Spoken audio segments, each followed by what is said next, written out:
रहीम या का नाबुदो वैया का नस्ताइन। आपको तस्नीम हैदर का सलाम। आज आपको बताते हैं कि जो जनरल आसिम मुनीर साहब का दौरा अमेरिका होता है वाशिंगटन में, इनकी 3 मुलाकातें होती हैं। लॉयड ऑस्टिन, उसके अलावा अपना टोनी ब्लिंकन, उसके अलावा अपना विक्टोरिया नोलैंड, जोनाथन फाइज, चार्ल्स ब्राउन और डोनाल्ड डू का आपने नाम सुना होगा, डोनाल्ड ब्लूम, वो भी बैठा था। इन 3 मुलाकातों में 2 मुलाकातों में जो है, एक में डोनाल्ड ब्लूम और अपना विक्टोरिया नोलैंड भी होती है, और बाकी जो मुलाकातें हैं उसमें वो सारे सब बैठे होते हैं और उस पर बात होती है। पहले तो इमरान खान साहब की बात होती है, साइफर के केस के हवाले से भी बात होती है जी कि अभी मैंने पीटीआई को, तो वो कहते हैं जी देखें मैंने खत्म कर दिया, अभी आप बताएं कि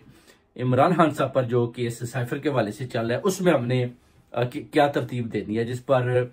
डोनाल्ड ब्लूम ने बताया है कि जमामा खान भी मेरे ऊपर केस करना चाहती हैं और उसकी जो सिस्टर्स हैं वो भी बता रही हैं कि अमेरिका में आकर हम डोनाल्ड ब्लूम के ऊपर केस करेंगे। मगर उसकी जो डिमांड है विक्टोरिया नोलैंड और डोनाल्ड ब्लूम की, वो यही है कि आप साइफर के हवाले से इमरान खान को सजाए मौत का हुक्म दें। और जो नवाज शरीफ की बात हुई, नवाज शरीफ का उन्होंने बोला जी कि ये भी अभी स्टैब्लिशमेंट जर्नलों के खिलाफ बात करता है, इसको भी उन्होंने बोला कि आप काटा लगा दें, क्योंकि इसको भी नहीं लाना। अगर लाना है तो आप कोशिश करें कि शहबाज शरीफ जो हमारी बातें मानता है। जिस पर विक्टोरिया नोलैंड और अपना डोनाल्ड ब्लूम ने बार बार ये इसरार किया कि जो आपकी कोर्ट्स हैं उनको भी बोलें कि इमरान खान को साइफर के हवाले से सख्त से सख्त सजा दी जाए, क्योंकि जनरल आसिम मुनीर ने बोला कि मैंने जो आपने ऑर्डर किया था वो मैंने पूरा कर दिया। अब जो एक्सटेंशन के हवाले से उन्होंने बोला है कि हम आपको ये दोबारा एक्सटेंशन दिलवाएंगे, जो भी प्राइम मिनिस्टर पाकिस्तान का हम बनाएंगे वो आपको दोबारा एक्सटेंशन देगा और किसी को नहीं आने देंगे। जिस पर उनकी इत्तफा राय हुई कि ठीक है हम ऐसा ही करते हैं। अब जनरल साहब का ये जो दौरा था ये बड़ा खुफिया था, मगर फिर भी आप देखें जब वो पाकिस्तानी हाई कमीशन उधर अमेरिका में जाती है तो उधर बाहर अवाम का जो गुस्सा है वो बहुत ज्यादा था, जिसकी वजह से बड़े परेशान थे कि इधर तो पूरी जो पाकिस्तानी कम्युनिटी है वो अपना बाहर निकल आई है और मेरे खिलाफ वो एहतजाज कर रहे हैं, नारे बुलंद कर रहे हैं, जिसकी वजह से उन्होंने वाशिंगटन में आखिरी दौरा किया। जिस पर उन्होंने बार बार वाशिंगटन में इनको बोला जी कि आपने मुझे जो है ना वो चीफ ऑफ आर्मी स्टाफ मुझे एक्सटेंशन दिलवानी है, क्योंकि मैंने जो इलेक्शन है वो सिलेक्शन करनी है और सिलेक्शन में मेरी पूरी कोशिश होगी कि हम अपना शहबाज शरीफ को दोबारा प्राइम मिनिस्टर लाएं, क्योंकि शहबाज शरीफ जो है ना वो बिल्कुल ठीक है। और उन्होंने भी बोला है कि अपना चार्ल्स ब्राउन भी कहता है कि हमें अगर आप शहबाज शरीफ को लाएंगे तो वो हमारी सारी बातें मानता है, और जो अगर आप इमरान खान को बाहर निकालेंगे तो वो दोबारा अवामी ताकत अवाम के वोट के साथ जीत सकता है, जिसकी वजह से हमारी हार हो सकती है। अभी वो कहता है कि देखें इमरान खान बुरी तरह फंस चुके हैं। आप साइफर के हवाले से, साइफर केस में इमरान खान को जैसे भी है आप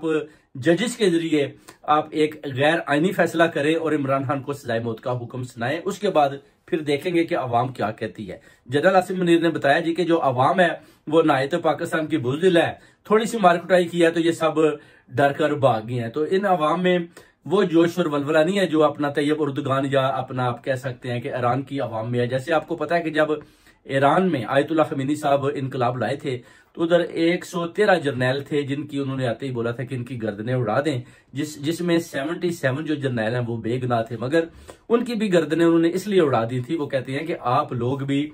जुल्म को देखते रहे, आप लोग भी गैर आईनी कामों को देखते रहे, इसलिए इनको भी 1 घंटे के अंदर उन्होंने 113 जर्नैल जो है ना फारिग कर दिए थे। वो बहुत बड़ा इनकलाब आया था। अभी भी आप देखें कि जैसे कौम में शऊर आ चुका है, यानी इमरान खान साहब ने जो बातें कौम को बताई हैं वो सच साबित हो रही हैं, क्योंकि आपको पता है कि जिस दौर में भी आप देखेंगे प्राइम मिनिस्टर के सामने जो भी उस वक्त का अपना चीफ ऑफ आर्मी स्टाफ आया, उसकी हमेशा उसके साथ किसी ना किसी मोड़ पर लड़ाई हुई है और उन्होंने उस प्राइम मिनिस्टर को या तो मार गिराया या उसको उतार दिया या उसको किसी तरीके के साथ भी फर्क कर दिया। आप कायदे आज़म से लेकर अभी इमरान खान साहब तक देख लें कि यही दौरा चल रहा है। परवेज मुशर्रफ का दौर देख लें, यहिया का देख लें, ये जितने भी जर्नैल्स आए हैं आप उनके दौरे देख लें, और जितने भी प्राइम मिनिस्टर आए हैं आप उनके भी दौरे देखें। हमेशा उनका आपस में कन्फ्लिक्ट रहा है और क्लैश रहा है, क्योंकि वो एक हकीकी आजादी मांगते हैं, मगर इन्होंने बोला कि नहीं, जैसे मुल्क को हम चलाएंगे इसी तरह आपको चलना पड़ेगा। और इसी तरह जो है ना ये अभी तक ये अपना हुकूमतें भी चल रही हैं और एस्टेब्लिशमेंट भी इसी तरह पूरे 1947 से ये इनकी इन्वॉल्वमेंट इसी तरह ही है। क्योंकि आपको पता है कायद मोहम्मद अली जिन्ना उस वक्त भी आप देख लें, सदर यूब को भी देख लें, उस वक्त उसने मुदाखलत की हुई है। ये मुदाखलत 1947 से और अभी 2023 हो गया है और मुदाखलत बिल्कुल वैसे की वैसी है। ना ये किसी अपना जर्नैल को हरा पाया और ना ही जर्नैल किसी प्राइम मिनिस्टर को इस तरह वो क्या अपनी मनमर्जी कर ले उसको करने दिया, बल्कि उन्होंने हमेशा ये बताया कि जो कुछ हमने कहना है आपने करना है, जो कुछ अमेरिका ने कहना है आपने लोगों ने वो करना है। तो डेफिनेटली इनके कुछ अमेरिका के साथ कुछ ऐसे इनकी पॉलिसीज होती हैं जिसकी वजह से ये भी शायद सोचते हैं कि बड़े मजबूर होते हैं, तो वो हुकूमत को या पाकिस्तान को उस तरह चलाना चाहते हैं। जैसे आप देख ले कि ग्वादर के अपना सरजमीन पर चाइना के सामने ये जो अपना अमेरिकन एम्बेसडर को ले गए थे और उसकी इन्होंने जो उधर प्रेस कॉन्फ्रेंस की थी, जिसकी वजह से चाइना भी बड़ा नाराज था। उन्होंने बोला था कि हमने 250 मिलियन लगाया है और आप ये ना समझें कि इधर जो अमेरिकन आकर ये ग्वादर पर कब्जा कर लेंगे, बल्कि ग्वादर के चारों तरफ जो है ना वो कहते हैं हमारा ध्यान है और हम किसी को एक घर भी नहीं बनाने देंगे और जो भी मुदाखलत करेगा उसको पीछे हटा दिया जाएगा। आप बिल्कुल ये जो कहते हैं जी जमीनें बिक रही हैं जी उधर, जी वो भी बुर्ज बन रहे हैं, मकान बन रहे हैं उधर, जी स्टोरी बन रही है, जमीनें खरीदें, ये सब कुछ झूठा है। चाइना ने इनको बिल्कुल साफ जवाब दे दिया कि ग्वादर में दोनों तरफ, चाइना की तरफ और पाकिस्तान की तरफ हमारा कब्जा है, किसी को बिल्कुल किसी किस्म की मुदाखलत नहीं करने देंगे। इसी तरह जनरल साहब का दौरा चाइना भी होता है, उसके अलावा इनका जो अपना जनरल आसिम मुनीर साहब का दौरा जो अपना सऊदी अरब भी होता है, शहजादों से भी मुलाकात होती है, उधर भी बातें होती हैं, उधर नवाज शरीफ की भी बातें होती हैं जी कि नवाज शरीफ का क्या करना है। तो वो यही बताते हैं कि ठीक है नवाज शरीफ को आप फारग करें, यानी दूसरे लफ्जों में नवाज शरीफ का भी धड़न तख्ता हो गया। नवाज शरीफ प्राइम मिनिस्टर नहीं आ रहा, बल्कि वो कोशिश कर रहे हैं कि अगर शहबाज शरीफ आ जाए, शहबाज शरीफ नहीं तो फिर देखेंगे कि एस्टेब्लिशमेंट किसको सामने लाती है और किसको पाकिस्तान के सामने, अवाम के सामने खड़ा करती है। जैसे कि कौम ने, अवाम ने, ओवरसीज कम्युनिटी ने काकड़ साहब को मानने से इनकार कर दिया, इसी तरह अभी नवाज शरीफ को भी मानने से बिल्कुल वो इनकारी करते हैं और वो अगर मानते हैं इस वक्त तो सिर्फ और सिर्फ इमरान खान को मानते हैं। मगर इन्होंने जो इमरान खान का उधर बताया है अब वाशिंगटन में, वो जी हमने तो पूरी पार्टी भी खत्म कर दी और इमरान खान साहब को भी हमने अंदर बंद कर दिया। अब जैसा आप बोलेंगे तो वैसा ही फैसला आएगा। अब देखते हैं कोर्ट्स में क्या फैसला आता है। काजी फाइज इसा अपनी चालें खेल रहा है। डेफिनेटली ये सब मिलकर इमरान खान को बेसिकली ये सजाए मौत देना चाहती है, जिसका जो इल्म है वो जुमैमा खान और उसके बच्चों को भी हो चुका है, उनकी बहनों को भी हो चुका है, अवाम को, ओवरसीज कम्युनिटी को भी हो चुका है। और जो बातें जनरल साहब की अपना डोनाल्ड ब्लूम से और विक्टोरिया नोलैंड, चार्ल्स ब्राउन और जोनाथन फायज इन सब से हुई हैं, वो भी अब लोगों को पता चल चुका है अमेरिका में और इधर भी ओवरसीज कम्युनिटी को भी कि ये तो इमरान खान साहब को सजाए मौत देने के चक्कर में है, जिसमें इंशाल्लाह पुरजोर मजम्मत करेंगे और बड़े बड़े प्रोटेस्ट करेंगे इंशाल्लाह इमरान खान साहब के हक में। क्योंकि ये दौर कोई जुल्फकार अली भट्टो का दौर नहीं है कि एक आदमी भी बाहर निकलेगा। अगर आप इमरान खान को सजाए मौत देंगे, ऐसा कोई गलत गैर आईनी फैसला करेंगे, तो इंशाल्लाह पूरी ओवरसीज कम्युनिटी बिल्कुल सामना करेगी और उस गैर आईनी जो फैसला है उसका भी सामना करेगी और उन जजों का भी सामना करेगी और इनका भी करेगी जो अपना उधर बैठकर गलत किस्म के उनके साथ ये जो मशवरे कर रहे हैं, मुज़ाकरात कर रहे हैं और पाकिस्तान को तरक्की के रास्ते से जाने से रोका हुआ है। इंशाल्लाह हकीकी आज़ादी इस कौम को इंशाल्लाह ताला मिलेगी और खान साहब इंशाल्लाह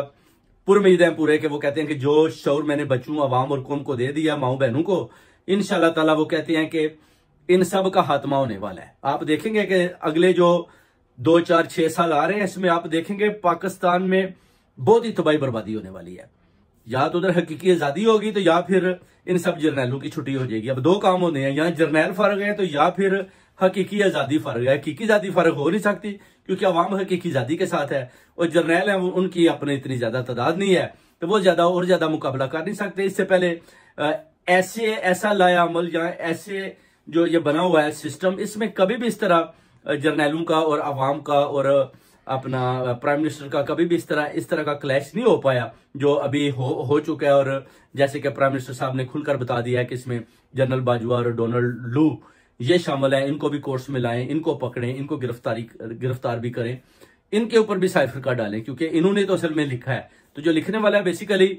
उसको जो है ना बनाना चाहिए निशाना, ना कि जिसको साइफर आया और उसको रजीम चेंज के जरिए आपने हटाया है उसको आप अंदर बिहाइंड बार कर दें। ये एक गैर आईनी फैसला है जिसकी पुरजोर मजम्मत करते हैं और शेर अफजल खान की गिरफ्तारी की भी पुरजोर मजम्मत करते हैं और बार बार कहते हैं कि उसको भी आप रिलीज करें क्योंकि इस तरह जो है आपको पता है खैबर पख्तूनख्वा जो हमारे वो भाई हैं पठान लोग सारे, उनमें भी आप एक नफरत का बीज बोझ रहे हैं जो पंजाब वाले तो उनको बहुत बहुत प्यार करते हैं, मोहब्बत करते हैं, मगर आपकी वजह से, गलत फैसलों की वजह से पंजाबियों में और पठानों में ये जो कन्फ्लिक्ट है, क्लैश पैदा होता है। मगर हम जितनी भी ओवरसीज कम्युनिटी है, हम पठानों के साथ खड़े हैं, इंशाल्लाह ताला KPK के साथ खड़े हैं और भरपूर इंशाल्लाह उनका साथ देंगे। और शेर अफजल से भी इंशाल्लाह दिन दुगनी रात चुगनी मोहब्बत करेंगे इंशाल्लाह ताला। जैसे ही बाहर आते हैं इंशाल्लाह उतनी देर तक पुरजोर मजम्मत ओवरसीज कम्युनिटी करती रहेगी। बहुत बहुत शुक्रिया भाइयों, आपको तस्नीम हैदर का सलाम।